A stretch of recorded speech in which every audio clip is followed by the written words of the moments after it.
everybody. Welcome to my house. Knitting Fingers, Knitting with Helen. I've been away for a little bit, but I decided to come back and to start a new segment in my channel. And this segment is to show antique machines that are not sold or built anymore. So I want to start with this beautiful machine that I have behind me. This is a machine that I found on eBay. I looked for it for about a year or so and I finally found it.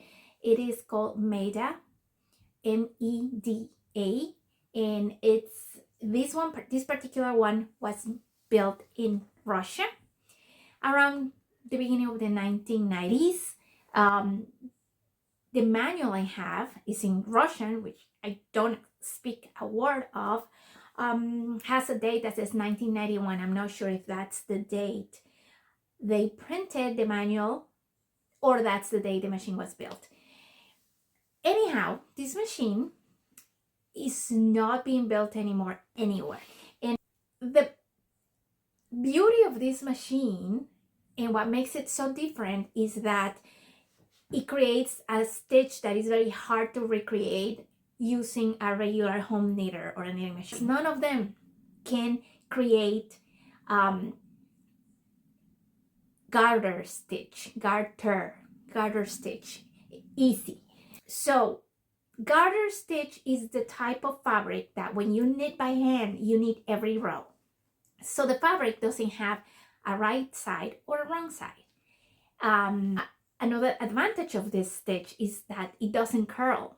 It creates really flat fabric that doesn't curl, that you can use perfectly well for making towels, kitchen towels, or tops that really have a good drape.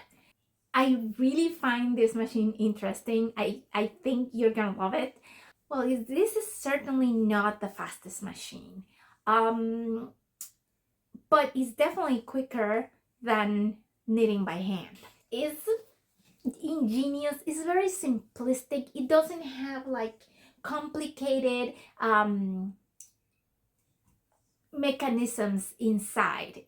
It's just very simple. It's a tube with a lever, a set of hooks, and a garter bar with pegs on top. They kind of look like nails. All right, so I'm going to show you how to use it. I'm going to turn the camera around. I'm going to show you how to cast on and how the machine works. And as I said, I don't sell them. They are very hard to find. The only places you seriously can find them, probably thrift stores, antique stores. I found it on eBay, and as I said, it took me almost a year to get my hands on one of these ones. So unfortunately, they don't make them anymore. It's a shame, but you will see it here, and who knows, maybe you can get some ideas to build something. This is pretty simplistic machine. It's almost a loom. So all right, thanks for being here, and I'll be right back. We are going to start with an E-wrap cast on, which is just like writing a cursive E, letter E, around the pegs. So start from left to right. Ooh, just one peg at a time. Leave some slack, not too tight, not too loose. And this is just a sample, so just to show how the machine works. And that's all it is to it. So now we need these hooks behind the machine to come out. And the way we do this is by pushing this lever, and we have to push it all across, and that will push those hooks out. So for the first row, the foundation, you need to wrap the yarn around the peg that is next to the first peg, the hook, sorry, that is next to the first peg, and later across and on top of extra hooks, even though they are not going to knit, they are going to keep the yarn in place. And now I'm ready to slide the lever again, and that's what creates the stitch. You can see how each peg has a loop on it. So for this first row, I'm going to use this tool, and then the rest I can do it just with my fingers. So the first peg has 2 loops because we use the adjacent hook to work that stitch. So that will, you have to grab both loops because you just need 1 loop on each peg. So we're going to pass it across and over 2 pegs, and we're going to keep going this way. Every loop has to go over 2 pegs.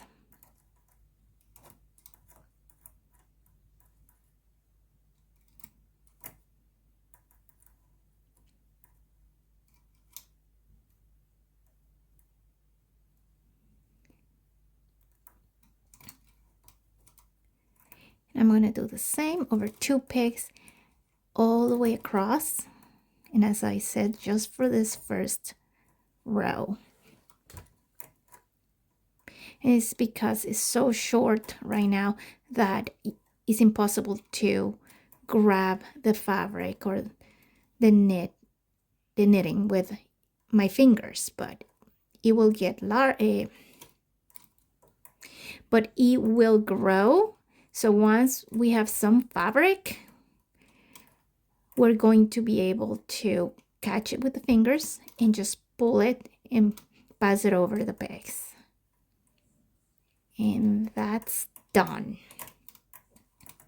And next step is just take the garter comb off, flip it over, take the slack of knitting out of the extra pegs, always grab your tail, and put it back on the machine. And we will slide the lever again to make the hooks come out.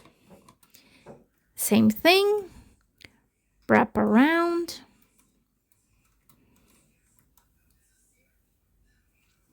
slide the lever,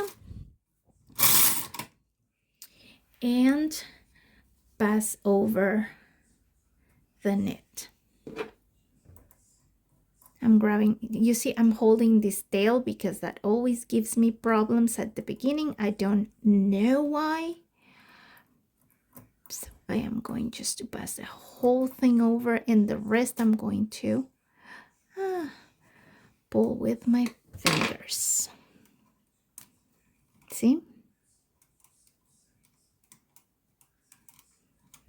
Carefully making sure that the stitches don't come off the pegs.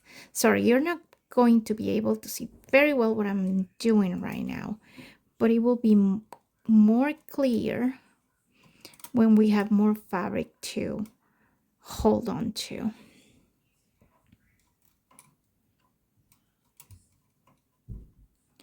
Do this one.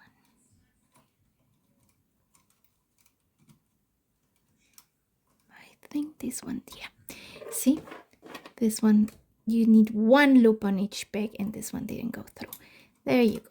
We have 1 loop in each peg, which means we're good to go. We're gonna take it off, flip it over,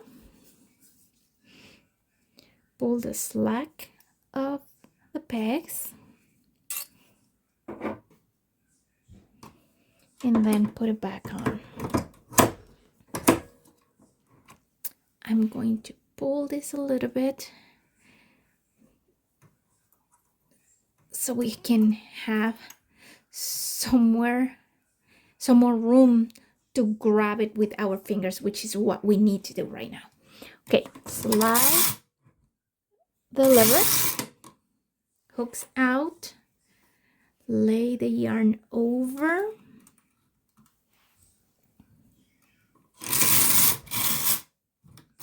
slide.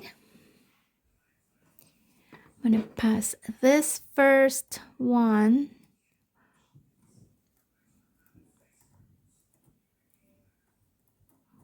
over, making sure just one loop stays. See now how easy it is? It's just going super easy over the pegs, and I'm just pulling it with the tip of my fingers, and that's it. Take it out, flip it. Oof, I keep hitting my lamp with this. Get the slack. Remember, this yarn always has to be in the front, laying down is the working yarn right now. Put the gum on, and you can see that the stitch is starting to form. That makes me so happy. Pulls out, lay the yarn over, slide the lever. First problematic stitch always, and then just pull and pass the rest over.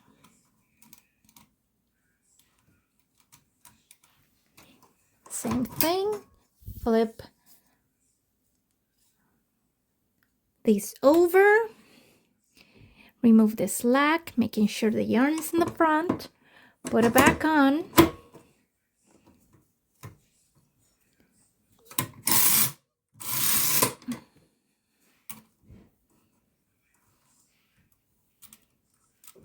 lay the yarn over.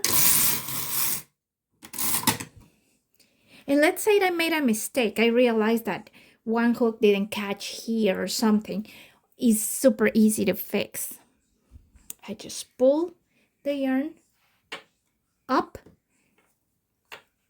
It disengages from the hooks, and then I just slide the lever again. Hooks out, and I can lay the yarn over once more. Okay, perfect.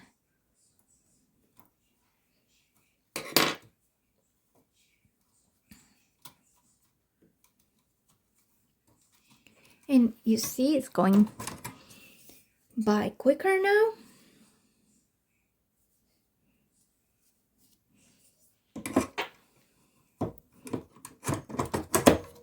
Put it back on. Oh, this is another thing. If this is not in the correct place, the bar has to be in the correct place, or the hooks will get stuck on the pegs, and we don't want that.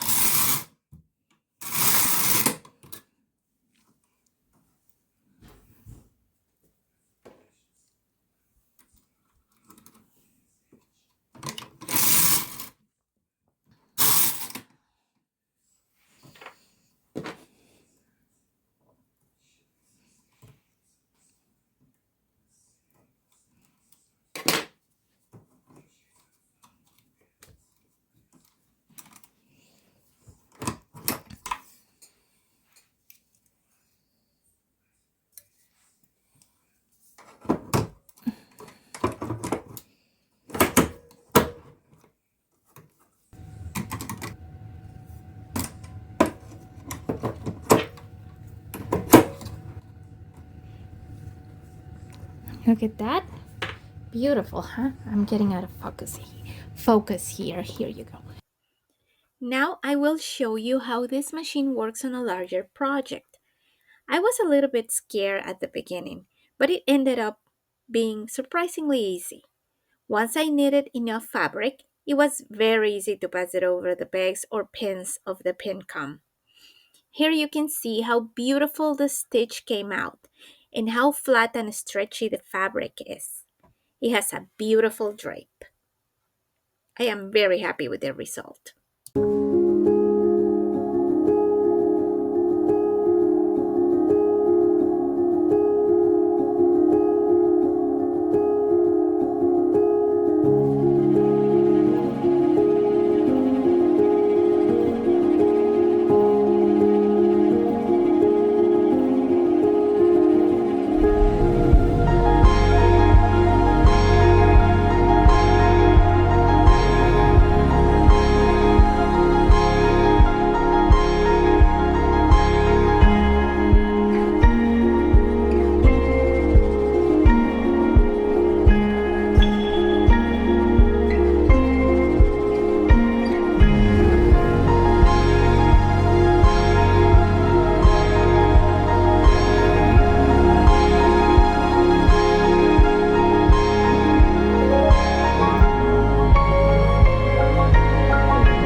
After demonstrating how this machine works, now I will show you the project I made using this knitter.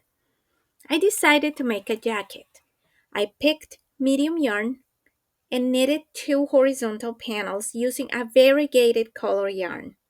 I didn't have enough material for the entire jacket, so I used a dark blue yarn for the back and sleeves.